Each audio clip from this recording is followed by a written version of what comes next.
안녕하세요. 남자사람입니다. 3부 시간의 꽃 제13장 그곳에서의 하루 이곳에서의 1년 첫 번째 시작하겠습니다. 모모는 잠이 깨어 눈을 떴다. 자기가 어디에 있는지 깨닫기까지 잠시 시간이 걸렸다.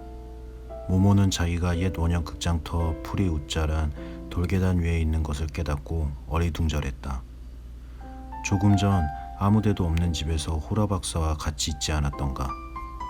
어떻게 갑자기 여기에 오게 된 걸까? 주위는 어둡고 서늘했다. 동쪽 하늘에서 먼동이 트고 있었다. 모모는 오슬오슬한 한기를 느끼고 헐렁한 웃옷을 꼭꼭 여몄다. 모모는 지난 일들을 모두 뚜렷하게 기억할 수 있었다. 거북 뒤를 따라 대도시를 누비고 다닌 일, 언제나 없는 거리, 수없이 많은 시계가 있던 홀, 초콜릿 차와 꿀을 바른 빵, 호라 박사와 나누었던 말 한마디 한마디, 그리고 수수께끼까지 그 모든 것이 생각났다. 특히 금빛 지붕 아래서 겪었던 일은 더욱 생생했다. 눈을 감으면 곧바로 난생 처음 보았던 꽃들의 찬란한 빛깔이 눈에 선하게 떠올랐다. 귓가에는 해와 달과 별의 음성이 아직도 선명하게 들리는 듯했다. 그 소리는 멜로디를 따라 부를 수 있을 만큼 그렇게 또렷했다. 멜로디를 따라 부르는 사이에 모모의 마음속에서는 낱말들이 만들어지기 시작했다. 꽃들의 향기와 일찍이 본 적 없는 색깔을 표현하는 낱말들이었다. 모모의 기억 속에 있는 음성들이 지금 이 낱말들을 이야기하고 있었다. 그리고 그 기억에서 정말 놀라운 일이 일어났다. 모모는 그 기억 속에서 단지 보고 들었던 것뿐 아니라 더욱 많은 것, 점점 더 많은 것을 발견했던 것이다. 시간의 꽃에 대한 수천 가지 영상이 마르지 않는 마법의 샘의 물처럼 쉬지 않고 떠올랐다. 새로운 꽃마다 새로운 낱말이 울려 퍼졌다. 내면의 귀를 기울이는 것만으로 모모는 벌써 낱말들을 따라 발음하고 심지어 그들의 노래를 따라 부를 수 있었다. 낱말들은 신비스럽고 놀라운 일을 말하고 있었다. 모모는 그 말을 따라하면서 그 의미를 이해할 수 있었다. 그러니까 호라 박사님의 말씀은 바로 이걸 두고 한 얘기였구나. 박사님은 우선 내 안에서 낱말들이 자라나야 한다고 하셨지. 아니면 그 모든 게 한낱 꿈이었을까? 모두가 실제로 일어난 일이 아닌 걸까? 모모가 골똘히 생각에 잠겨 있는데 둥근 바닥 한가운데서 어기적 기어다니고 있는 무언가가 눈에 띄었다. 거북 한 마리가 유유히 먹을 풀을 찾고 있었다. 모모는 얼른 기어 내려가 거북역 땅바닥에 쪼그리고 앉았다. 거북은 잠깐 고개를 들어 태고의 검은 눈으로 모모를 찬찬히 뜯어보더니 다시 편안하게 풀을 뜯었다. 거북아 안녕? 거북 등에는 아무 대답도 나타나지 않았다. 네가 어젯밤 나를 호라 박사님께 안내했니? 여전히 아무 대답이 없었다. 모모는 실망해서 한숨을 쉬며 중얼거렸다. 섭섭하구나. 그러니까 너는 그냥 거북일 뿐 어머, 이름을 깜빡했네. 참 예쁜 이름이었지만 무척이나 길고 이상했는데 처음 들어보는 이름이었어. 카시오페이아. 갑자기 거북의 등에 흐릿하게 빛나는 글자가 나타났다. 모모는 글자의 뜻을 이해하고 뛸 듯이 기뻤다. 모모는 손뼉을 치며 소리쳤다. 맞아, 그 이름이야. 그럼 네가 카시오페아니? 네가 호라 박사님의 거북이지? 응? 그럼 누구겠니? 그런데 왜 처음에는 아무 대답도 하지 않았어? 거북 등에 이런 글이 나타났다. 아침 식사 중이잖니? 미안, 널 귀찮게 할 생각은 없었어. 그냥 내가 왜 갑자기 여기 다시 오게 됐는지 알고 싶었을 뿐이야. 대답이 나타났다. 네가 원했잖니? 참 이상하네. 기억이 나질 않아. 그럼 카시오페이야, 너는 왜 호라 박사님 곁에 있지 않고 날 따라온 거야? 모모가 중얼거리자 거북 등에 글이 나타났다. 네가 원했어. 정말 고마워. 정말 상냥하구나. 거북이 대답했다. 천만에. 거북은 중단했던 아침 식사를 계속하러 다른 곳으로 어기적 기어갔다. 아마 이쯤에서 일단 대화가 끝났다고 생각한 모양이었다. 모모는 돌계단에 앉아 베포와 기기와 아이들을 기다렸다. 그리고 가슴속에서 끊임없이 울리고 있는 음악에 다시 가만히 귀를 기울였다. 단 혼자뿐이었고 듣는 사람은 아무도 없었지만 모모는 떠오르는 해를 향해 점점 더 큰 목소리로 용감하게 멜로디와 가사를 따라 불렀다. 새들과 귀뚜라미, 나무들까지 심지어는 오래된 돌멩이까지 모모의 노래에 귀를 기울이는 것 같았다. 그때 모모는 이들 말고는 자기의 말에 귀 기울여주는 이를 아주 오랫동안 만나지 못하리라는 것을 모르고 있었다. 친구들을 기다려봤자 헛수고라는 것. 자기가 아주 오랫동안 떠나 있었고 그동안 세상이 변했다는 것을 알 도리가 없었던 것이다. 회색 신사들은 관광 안내원 기기와는 비교적 쉽게 관계를 맺을 수 있었다. 일은 이렇게 시작되었다.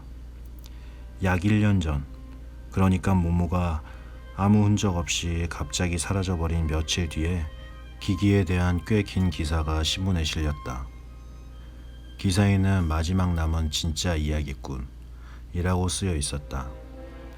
또 기기를 결코 놓쳐서는 안 될 매력적인 인물로 평하면서 언제 어디서 만날 수 있는지 자세히 싣고 있었다. 그 후 기기를 만나고 그의 이야기를 들으려고 점점 많은 사람들이 옛 원형극장을 찾아왔다. 물론 기기에게는 이를 마다할 하등의 이유가 없었다. 기기는 언제나처럼 그때그때 떠오르는 생각을 이야기하고는 모자를 들고 청중 사이로 한 바퀴 돌았다. 그때마다 모자는 어김없이 동정과 지폐로 가득 채워졌다. 그는 곧 한 여행사에 취직이 되었고 기기 자신을 관광 명물로 제시하는 조건으로 상당한 웃돈을 받았다. 관광버스들이 여행객들을 태워 날랐고 얼마 되지 않아 기기는 돈을 치른 모든 사람들이 이야기를 들을 수 있도록 빡빡한 스케줄표에 따라 생활할 수밖에 없게 되었다. 이미 그때부터 기기는 모모가 없는 것을 몹시 아쉬워하고 있었다.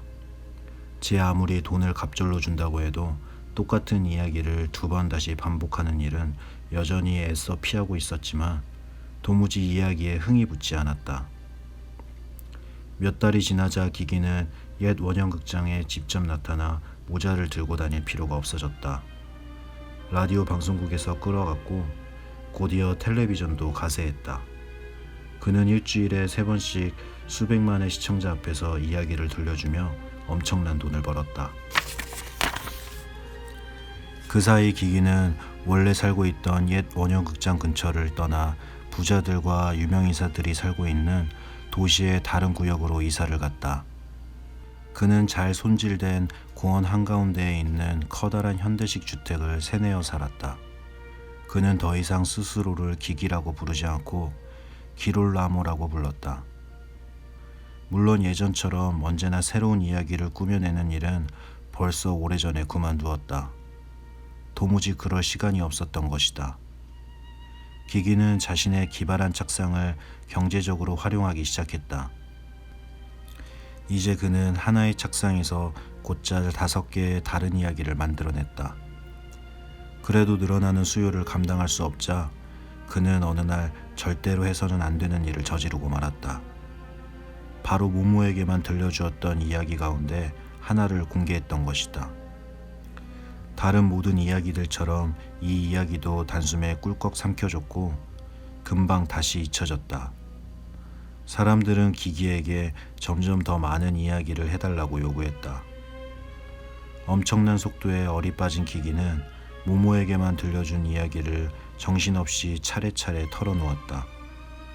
드디어 마지막 하나 남은 이야기마저 털어놓자 그는 불현듯 자기가 고갈되고 텅 비어버려 더 이상 아무 이야기도 꾸며낼 수 없을 것 같은 느낌이 들었다. 자칫하면 성공을 놓칠 수도 있다는 두려움에 사로잡힌 기기는 이미 들려주었던 이야기들 등장인물 이름만 살짝 바꾸고 조금 손질을 해서 다시 들려주기 시작했다. 하지만 놀랍게도 그 사실을 눈치채는 사람은 아무도 없었다. 하여튼 이로 인해 수요가 감소되지는 않았다. 기기는 물에 빠진 사람이 나무 토막에 매달리는 심정으로 결사적으로 매달렸다. 이제 그는 부와 명성을 거머쥐었다. 그리고 그것은 그가 항상 꿈꾸던 것이 아닌가. 하지만 밤이 되어 비단 이불을 덮고 침대에 누워 있을 때면 그는 곧잘 모모와 베프 할아버지와 아이들과 지냈던 옛날의 생활, 진짜 이야기를 할 줄 알았던 그 시절을 가슴 사무치게 그리워하는 것이었다. 하지만 돌아갈 길은 없었다. 모모는 여전히 행방이 묘연했다. 처음에는 모모를 찾으려고 몇 번 열심히 노력해 보기도 했지만 시간이 지나자 도무지 그럴 틈이 없었다. 이제 그는 3명의 유능한 여비서를 거느리게 되었다. 여비서들은 그를 대신해서 계약을 체결하고 그가 불러주는 이야기를 받아줬고 그를 선전하는 광고를 작성하고 그의 스케줄을 관리했다. 하지만 기계의 스케줄에 모모를 찾는 시간은 더 이상 들어있지 않았다. 이제 기기의 옛 모습은 조금밖에 남아있지 않았다. 하지만 어느 날 그는 얼마 남지 않은 자신의 옛 모습을 모두 끌어모으고는 정신을 차리기로 결심했다. 기기는 스스로에게 이렇게 말했다. 나는 수백만 사람들이 귀를 기울이는 비중 있는 목소리를 가진 인물이다. 내가 아니면 누가 사람들에게 진실을 말할 수 있겠는가? 사람들에게 회색 신사들의 이야기를 들려주리라. 그것이 절대 꾸며낸 이야기가 아님을 이야기하고 청중들에게는 모모를 찾을 수 있게 적극적으로 도와달라고 호소하리라. 옛 친구들이 사무치게 그리웠던 어느 날 밤 기기는 그렇게 결심했다. 이튿날 새벽이 어슴풀에 밝아오자 기기는 자기가 세운 계획을 글로 적어 보려고 커다란 책상 앞에 앉았다. 하지만 첫 마디를 쓰자마자 귀청이 찢어질 듯 날카로운 전화벨 소리가 울렸다. 그는 전화기를 들고 귀를 기울이다가 곧 공포로 몸이 뻣뻣하게 굳어버렸다. 묘하게 억양이 없는 말하자면 잿빛 음성이 말을 건네왔다. 그 순간 기기는 뼛속에서 스며 나오는 것 같은 한기가 서서히 몸을 타고 올라오는 듯한 느낌을 받았다. 목소리가 말했다. 그만둬. 자네를 위해서 충고하는 거야. 기기가 물었다. 당신 누구요? 목소리가 대꾸했다. 잘 알고 있을 텐데 굳이 우리를 소개할 필요는 없겠지. 자네는 아직 우리를 개인적으로 만나지는 못했네. 하지만 자네는 이미 오래전에 속속들이 우리 편이 되지 않았나. 그래도 모른다고 하겠나? 나한테 뭘 바라는 거지? 자네가 결심한 일은 우리 마음에 안 들어. 얌전히 계획을 포기하시지 그래. 응? 기기는 용기를 냈다. 아니, 포기하지 않겠어. 나는 더 이상 보잘것없는 관광 안내원 기기가 아니야. 큰 인물이 된 거지. 당신들이 나와 겨룰 수 있는지 한번 두고 보자고. 목소리는 억양이 없는 웃음을 웃다가 기기는 갑자기 이를 딱딱 부딪히며 떨기 시작했다. 자네는 아무것도 아니야. 우리가 자네를 만든 거야. 자네는 고무인형에 불과해. 우리가 자네를 빵빵하게 불어준 거지. 하지만 우리 비위를 건드리면 다시 공기를 빼낼 거야. 자네는 정말 자네 힘과 보잘것없는 재능으로 지금의 자네가 되었다고 믿나? 기기는 목이 잠겨 대답했다. 그래, 난 그렇게 믿어. 불쌍한 애송이 기기. 자네는 몽상 가고 영원히 그럴 거야. 예전에 자네는 가난뱅이 기기의 탈을 쓴 기롤라모 왕자였지. 하지만 지금은 어떻지? 기롤라모 왕자의 탈을 쓴 가난뱅이 기기인 거야. 그래도 우리에게 감사해야 해. 우리 덕분에 자네의 꿈이 실현되었으니 말일세. 기기는 더듬거리며 말했다. 아니야. 그건 진실이 아니야. 거짓말이야. 목소리는 다시 억양 없는 웃음을 웃었다. 나 원참 하필이면 자네 같은 자가 진실을 들먹이며 우리를 귀찮게 굴겠다고? 자네는 예전에 뭐가 진실이고 뭐가 진실이 아닌지를 두고 멋있는 말을 했지. 아, 불쌍한 기기. 아니야. 진실에 호소하려고 하면 아마 좋지 않을 것세. 자네는 우리가 도운 덕분에 허풍을 떨면서 유명해진 거야. 진실은 자네의 관할이 아니야. 그러니 그만 포기하게. 기기는 목소리를 낮춰 물었다. 당신들 모모에게 무슨 짓을 한 거지? 그 문제로 골머리를 썩이진 말게나. 자네는 그 아이를 더 이상 도울 수 없어. 자네가 우리들의 이야기를 한다면 더더욱 그렇지. 이야기를 해서 자네가 얻는 것이란 고작해야 자네를 찾아왔던 멋진 성공이 올 때만큼이나 빠르게 사라져버리는 것뿐이야. 물론 자네 스스로가 결정할 문제일세. 그게 자네에게 그렇게 중요하다면 자네가 영웅 행세를 하느라고 스스로 파멸하는 걸 우리도 말리진 않겠네. 하지만 자네가 은혜를 저버린다면 우리가 계속해서 자네를 보호하리란 기대는 버리는 편이 좋을 걸세. 어떤가? 부와 명성을 누리는 게 훨씬 더 편안하지 않은가? 기기는 목이 잠겨서 대답했다. 그렇긴 하지. 그것 보게나. 그러니 우리를 게임에서 빼주게, 응? 차라리 사람들이 듣고 싶어하는 이야기를 들려주라고. 기기는 안간힘을 쓰며 내뱉었다. 어떻게 그럴 수 있지? 모든 사실을 알아버린 지금에 와서. 충고 한마디 하지. 스스로에 대해 너무 심각하게 생각하진 말게나. 그건 정말 자네가 상관할 문제가 아니야. 이런 식으로 생각하면 지금보다 훨씬 잘 지낼 수 있을 걸세. 기기는 앞을 뚫어지게 바라보며 중얼거렸다. 그래, 그렇게 생각하면. 그때 찰칵하고 전화가 끊겼다. 기기는 수화기를 올려놓았다. 기기는 커다란 책상에 털썩 엎드려 두 팔에 얼굴을 묻었다. 소리 없는 흐느낌이 그를 뒤흔들었다. 그날부터 기기는 스스로에 대한 긍지를 모두 잃어버렸다. 기기는 세웠던 계획을 포기하고 지금까지 지내온 것처럼 살았다. 하지만 자신이 사기꾼이라는 느낌을 도저히 지울 수는 없었다.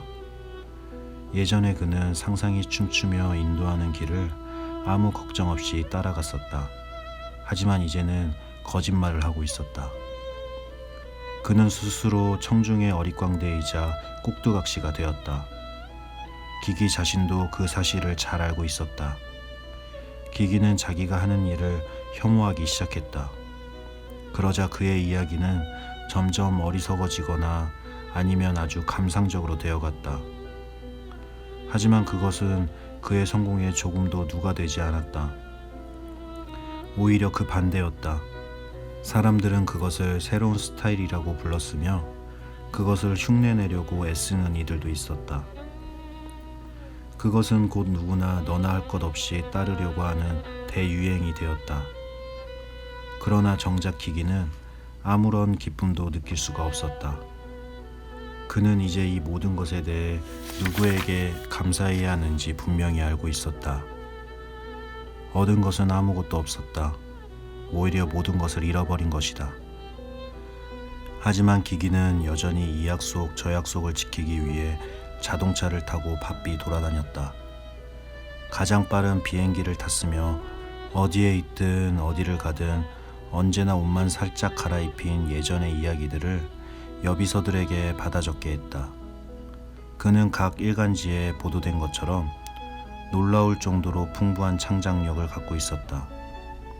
이렇게 몽상가 기기는 사기꾼 기롤람으로 변해갔다. 감사합니다.